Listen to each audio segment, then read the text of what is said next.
You're listening to Thoughts on Common Man with Charles the Chief Williams on Radio Valencia, the sounds of the nation.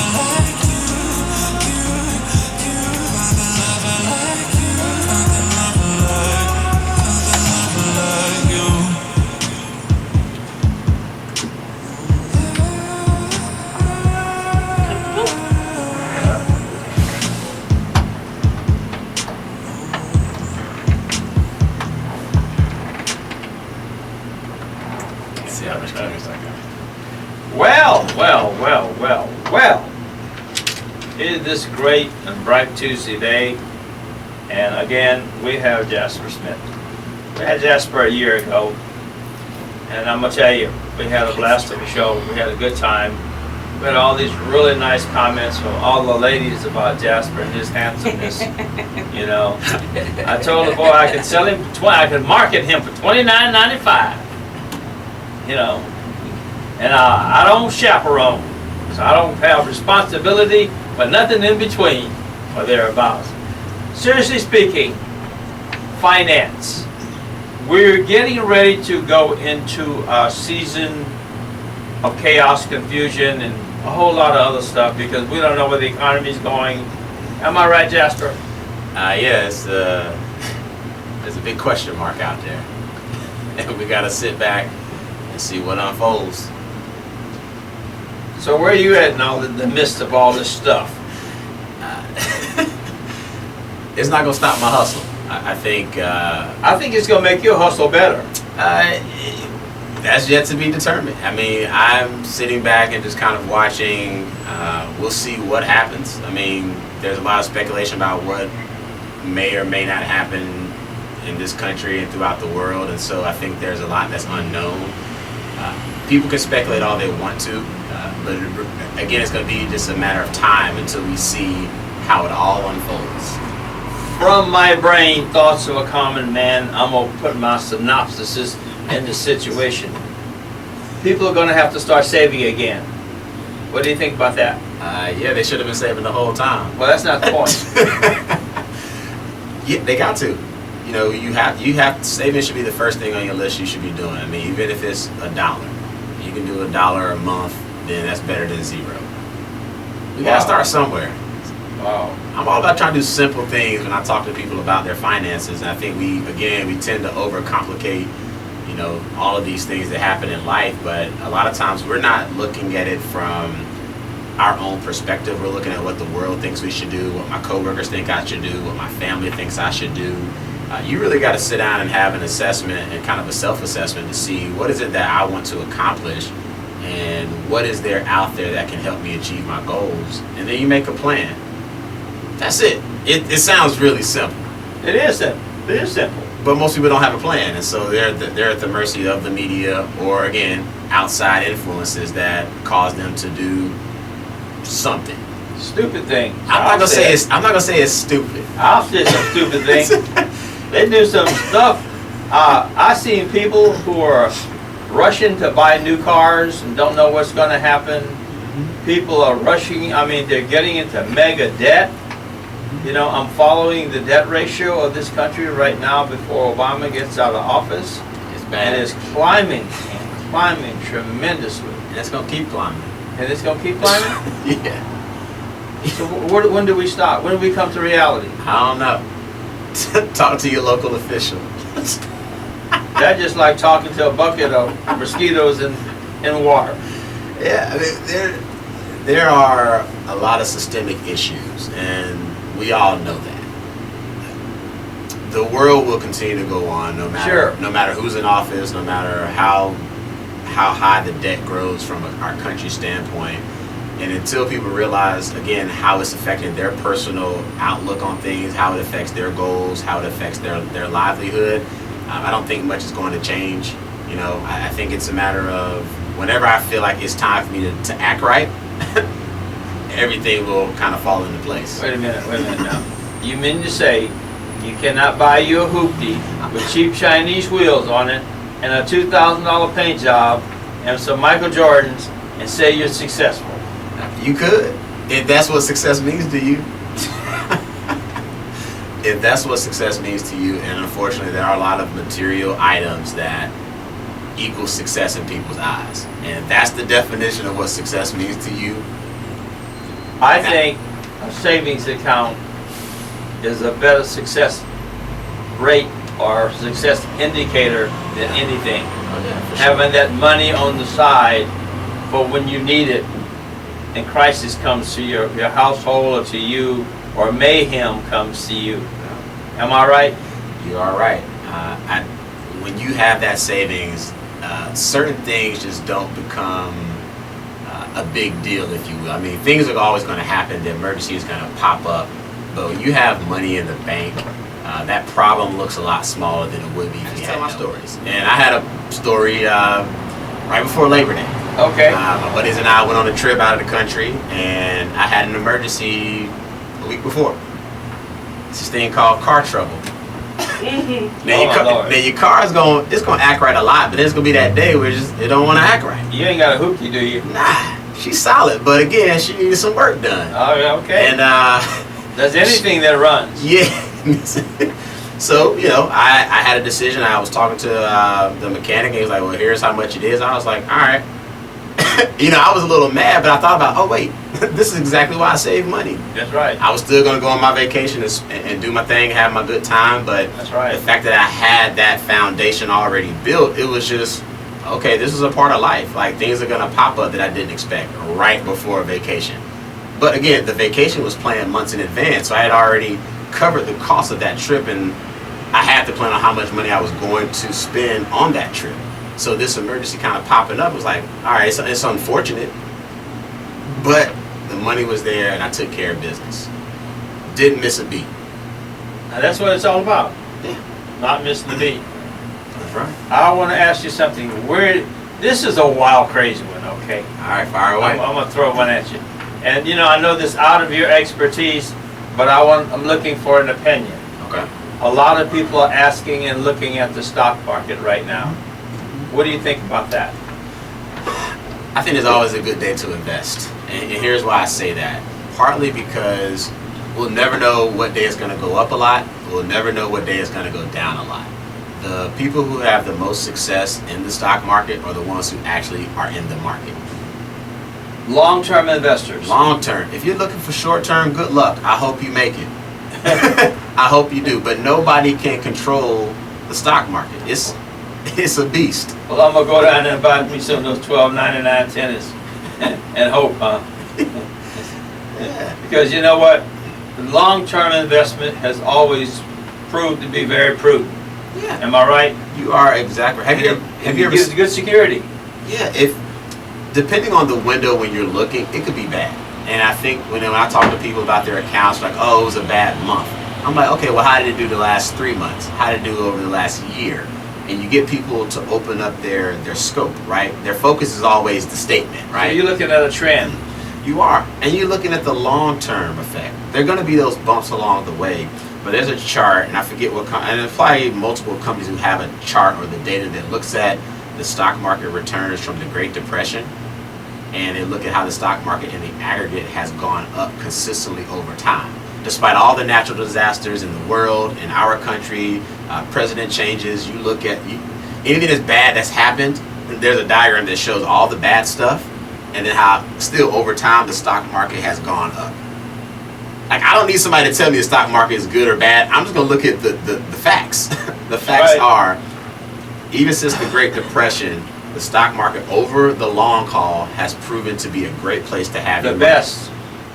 A good one. It is a solid long-term investment. Yes, sir. One of the things that I look at, the fact is, okay, the last time I saw you was we were talking about real estate. Yep. Look at this stuff now. Isn't it super crazy? It is, but it is crazy. But real estate, people still can buy a house if you look and be prudent. Am I right? Yeah, and you might want to take advantage of this low interest rate environment if that's what you want to do, because interest rates at some point are going to go up. The Federal Reserve hasn't figured out when, and they had to get through this whole election piece, but it's coming.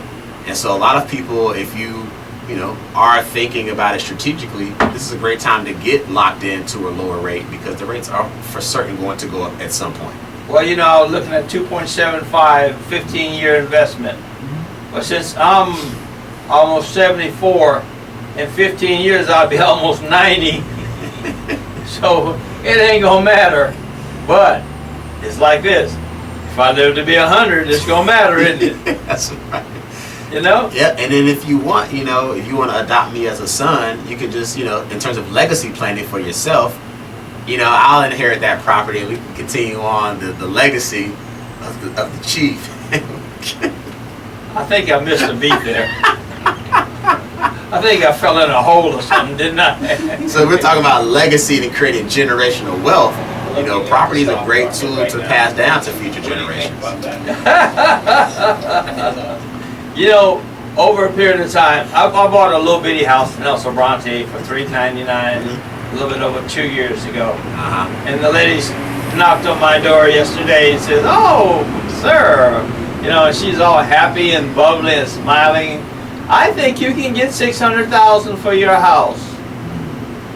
And I said, "What? Where would I go?"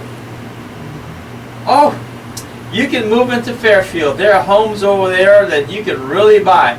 Now, why in the heck do I want to go to Fairfield? I'm in El Sobrante. I'm on top of the hill. The deer run down my yard in the morning. The turkeys, I want to eat them turkeys, oh boy. I think about catching old Tom out there, you know, when he's in mid-stride, whack his neck off and cook him, you know. But, you know, we ain't gonna go into that. But anyway, things have gone up so dramatic around there. $300 and $400 houses now are $5 and inching into $600,000. But there's still some good deals out there. There's still some fix-em-uppers out there. There's still houses that distress sales. There are estate sales. There's a lot of things. There's still tax lien sales out there. Am I right? Sure. You know. So there is. Don't just look at the overall picture of what people are saying. "Oh, but the markets. Oh, we cannot afford a house. The Bay Area is so hot." There is always a deal in a deal if you look hard enough. Am I right? You are right, and that's what we don't do. We don't do that. A lot of us don't want to do that extra legwork to really take a look under the hood and see what can I find. Right. I mean, if you're searching, you can find it. I think a lot of people don't put up a good enough effort, and so they're susceptible to just agreeing with everybody else. Well, the masses said, the media said, my friend said. Well, again, what kind of research have you done? And to what extent have you looked at the market? And if you're in a particular area, you know, there's always an opportunity. And this goes, you know, whether it's real estate, whether it's the stock market, whether things are up or down, somebody's always making money. Let me tell you something. It really cracked me up. The guy who lives down in San Pablo that I know, I've known him for about 25, 30 years. He's 76 years old. Him, his son, and his daughter-in-law just bought a house, $1 million house in Fairfield, in Green Valley. Wow. What they did was they combined the sale of the two smaller houses, the one in San Pablo and the one in Richmond, that they had been in for 10 years, which netted them about $650,000 between the two. This is a family. So they put $650,000 on $1 million. And the payment's like maybe $3,500 a month. Yeah.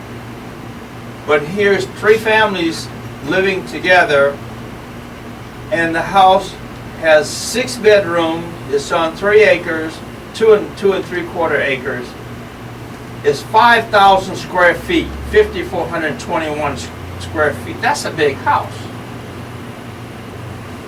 4-car garage. And so what they did was they built an in-law quarters in the back. And they're leasing it out to Airbnb, whatever they call that. Sounds like they had a plan. That's all it sounds like. Plan. That's all it sounds like to me. They had a discussion, said, what do we want to do? That's what we're talking about, isn't it? And they did it, and they executed. That's all that sounds like to me. You and they did it. Yeah. There was so a focus. Their actual payment on the house averages $1,800 a month. They had a plan, and it was executed. But that's how I know it can be done, because that example is perfect, right? It can be done if you want it to happen. And they live in an opulent home, opulent neighborhood. Yep. You know, and you're saying, wow. One of the things, I want to tell you, I listened to you last time I was with you. Uh-huh. I was getting ready to buy me a new car. My Lincoln, I got a Lincoln Mark 8. It's 21 years old. Beautiful car. I've taken the best care of it. Yeah. And I went down to the car lot and I looked at $26,000, $36,000, $40,000 for a Honda. $38,000 for a Honda, the top of the line Honda. Yeah. And I like the guy, what do they call it, a hissy fit, you know? I think I can say it on there, can't I? And I'm going, wow. So I've been looking around for the last 6 or 7 months. So out of nowhere, the guy I work with, he's got a 2010 BMW 750 Li. And I bought it. It's got a couple things wrong with it. You know, he had really taken that good care of it. But it's essentially a sound car. So I bought it. And I paid cash for it. And I was looking the other day at the numbers of a new car. 50 and 60 months that you're paying on a $40,000 car. That's a long time. Yep. It is. We're talking about prudent buying. And BMW, that's a nice car. 2010 is a very nice car. The cars are a depreciating asset.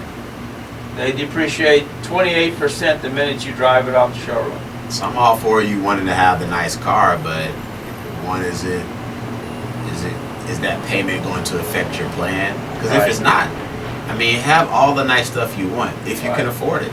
Right. If you're making the money, if you're investing, you're saving, and you can afford it, and it's not jeopardizing your long-term financial success, by all means, buy all the toys that you want.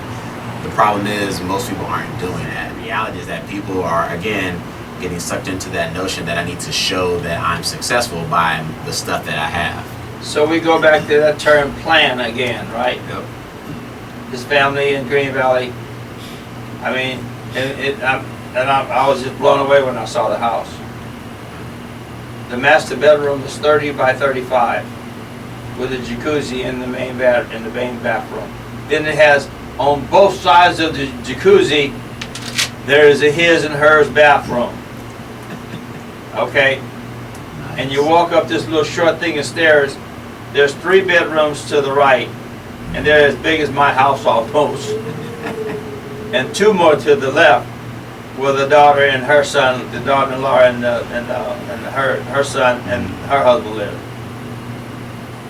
And they're almost as big as my house. 5,000 square feet. So a lot of houses. So when they're having a party, and when can I get the invite? I'm trying to go hang out with your friends in their nice houses. Well, the fact of the matter is, here we go back to they made a plan. And then the in-law quarters came about 3 or 4 months ago. Mm-hmm. And it's one of those little prefab things.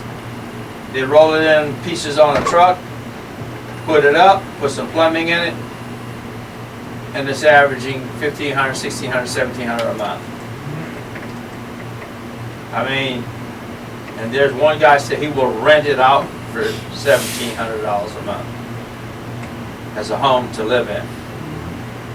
So it offset Costs. you know. I mean, this is what it's all about. If you can commit to a plan. Again, some people I think they're interested in doing things like you're describing, but they're not committed to it. And I think once you make a firm commitment to something, you'll do whatever it takes. Like I've in the past when I've done credit workshops, and people always say, well, I want to get my credit right so I can go buy a car. And a lot of times they've already made that decision that they were going to get that car. So there's what we call a goal. Right. You set a goal, and then you figure out, what do I have to do to achieve that goal? And so I don't have to coach anybody on how to get a new car. Like they will save some money, they will fix their credit, they will go shop around a little bit, and then they get the car. Everybody I know who's ever said I want a new car, nobody needed to coach them on how to do it. They just read up on what they need to do, and they did it. Most people don't read up. They look at television. True. Which is a bad thing. But that's research. That's research. Is that research? I would suggest go drive a car, get the feel of it. Know if you can handle it. Look at its size, look at its gas mileage. All those things is proven. Am I right?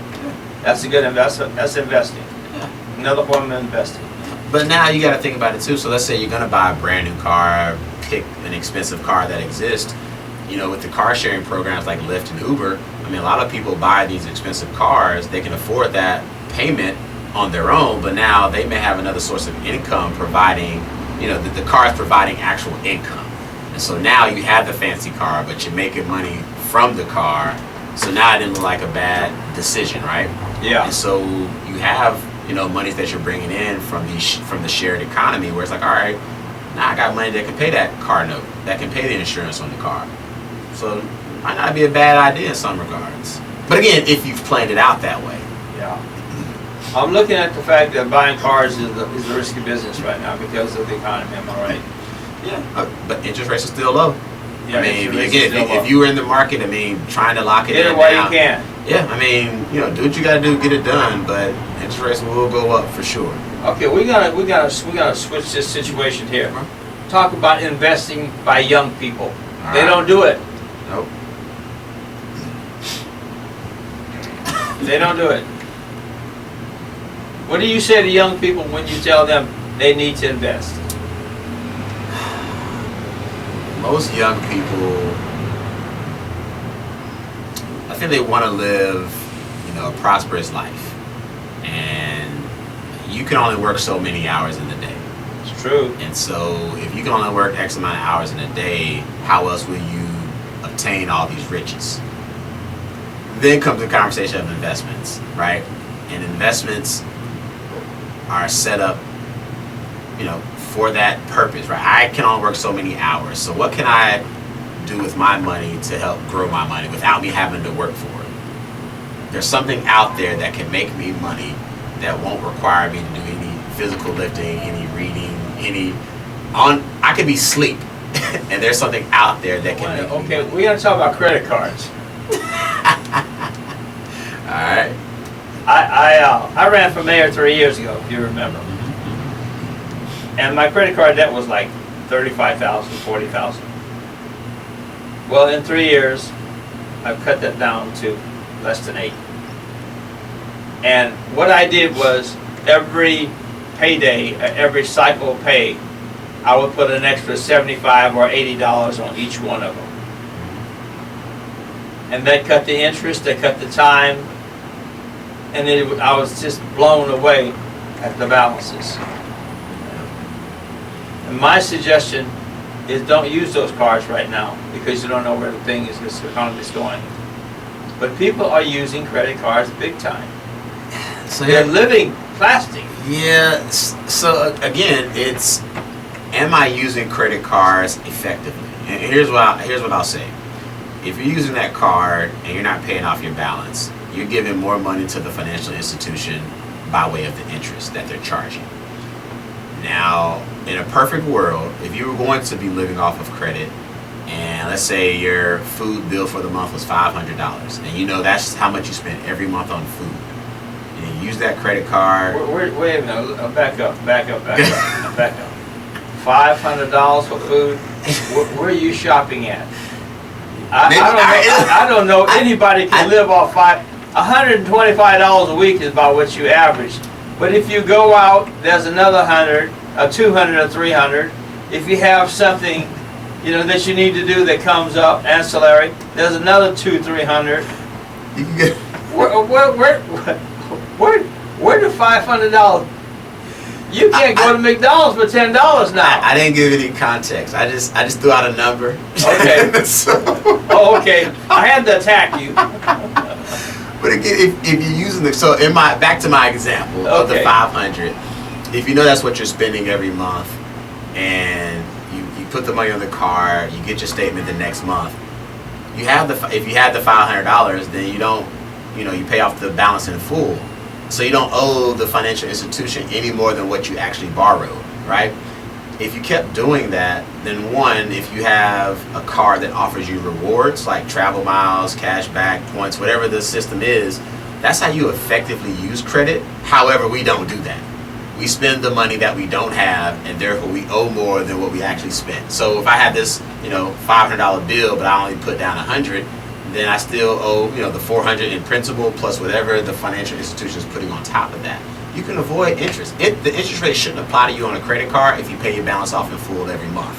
Well, I didn't do that, but I took your advice. I took your advice. I would put an extra $100 or $200 on it, and that killed it real quick.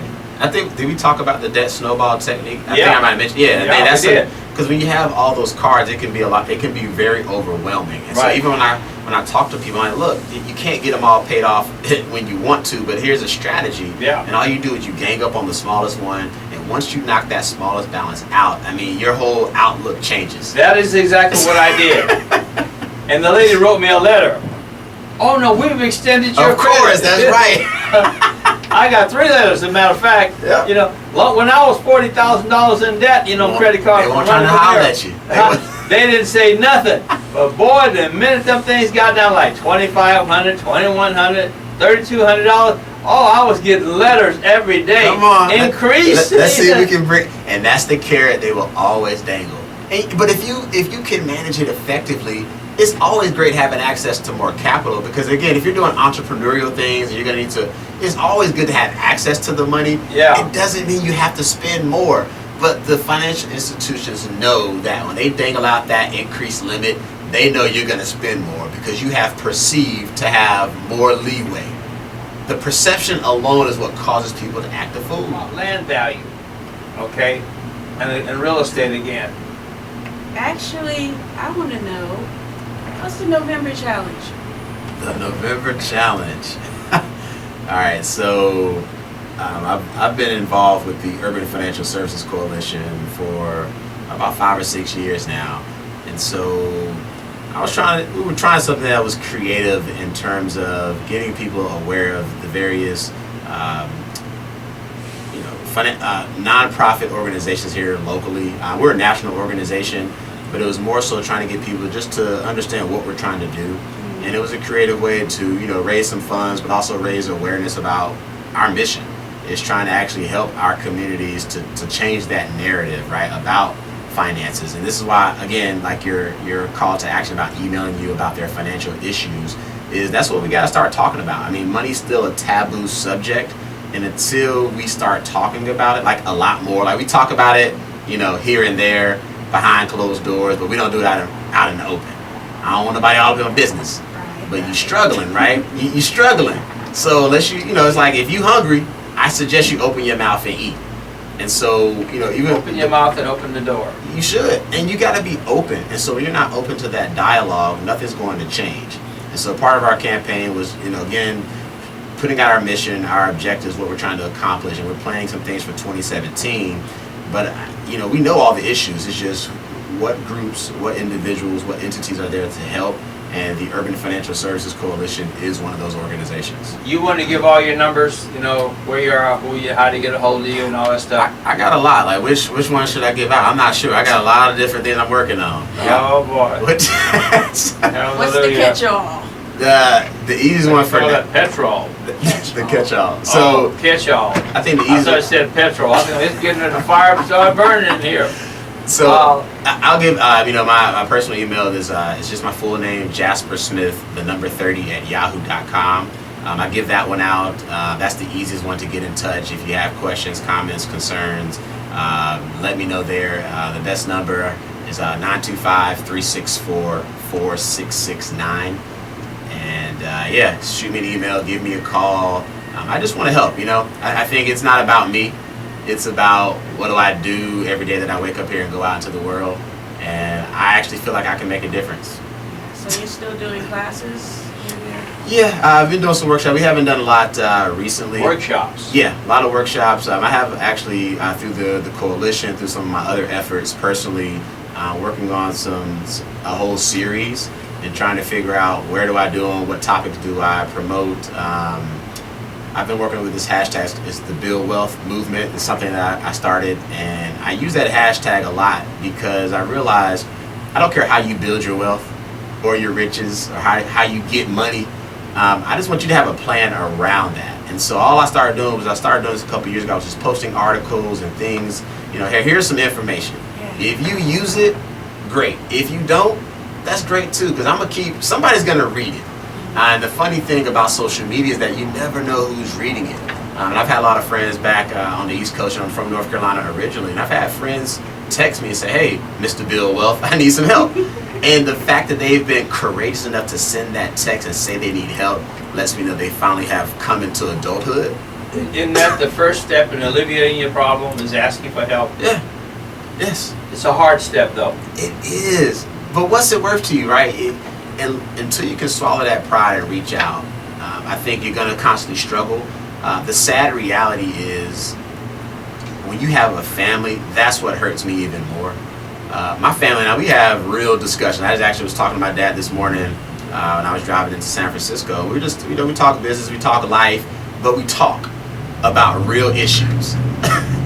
And if you're not having that real dialogue in your family, in your circle of friends, like there's probably somebody in your group right now, if you looked at your closest 5 friends, there's probably somebody who's really struggling, but they're not going to tell you. They're not going to readily tell you, hey, I need some help in some... Most people cover it up and try to make it what it's not, am I right? Yeah. And it just festers. And who ends up losing? You do. Yeah. Because as soon as you open your mouth and tell somebody you need help, the universe has this strange way of bringing those resources to you. It's the strangest thing in the world when I'll see somebody and I say, hey, look familiar. And they say, you was the brother who was doing... It's something related to like financial services or planning or a community event. And like, I saw you a year or 2 ago. And I'm always like, how's it going? And when they can't give me a good update after they see me talk, I'm like... Do you give... I want to say something else, but it's like, what have you been doing? Like, have you been living in a little box? Do you give speeches to civic groups and people like that? I do. I've done a ton. I've done over probably 150, 200 talks since I've lived in the Bay. I've done so much to try to tell people there is a resource, and I don't know all the answers. Don't get me wrong, but I know I have a plan, and I work my plan like it's nobody's business. It's time to do a TED Talk.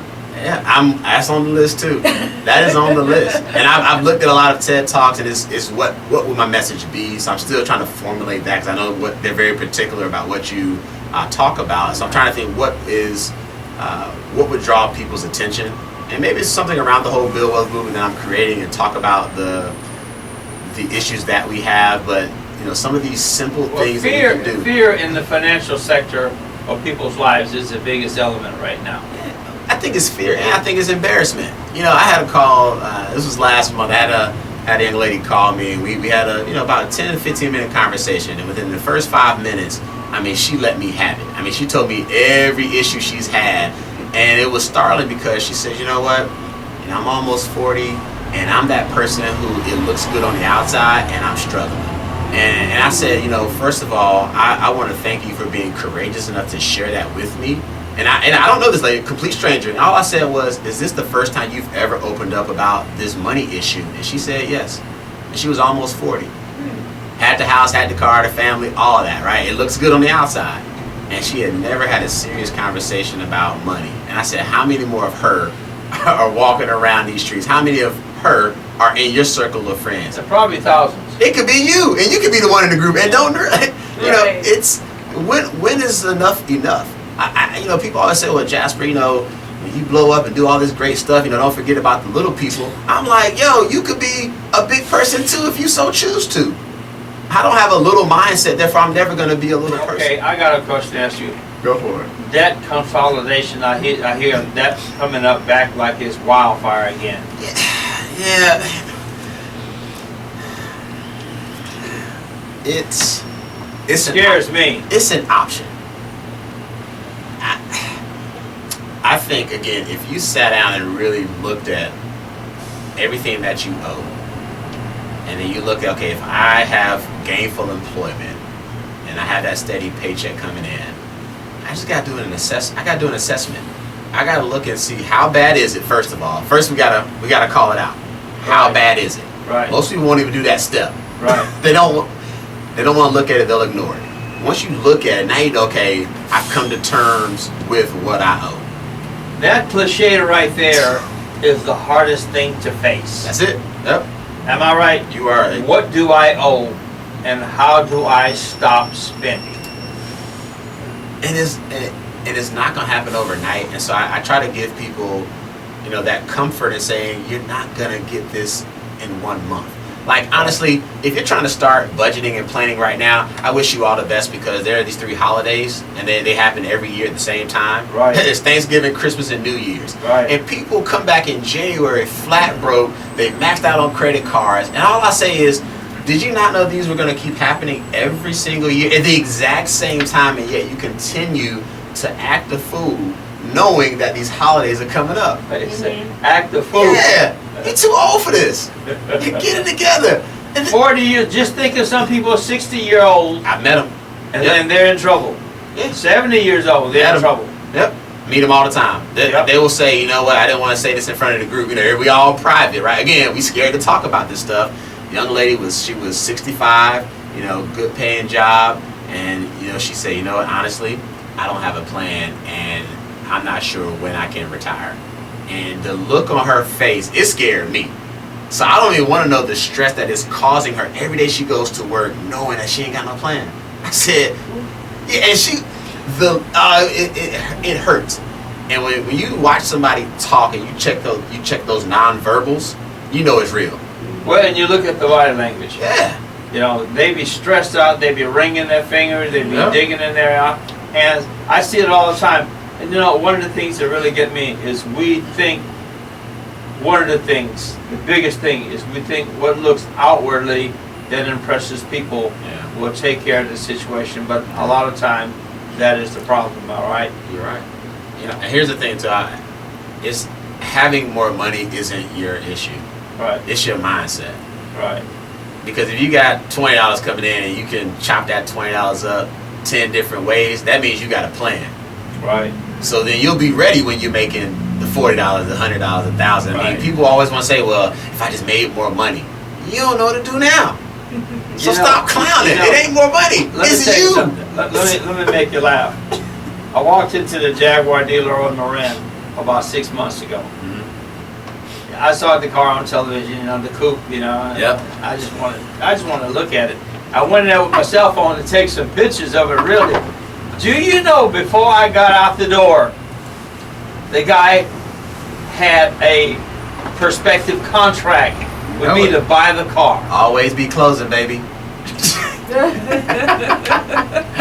You walk into my place of business, I expect you're going to buy today. Right. I was shocked.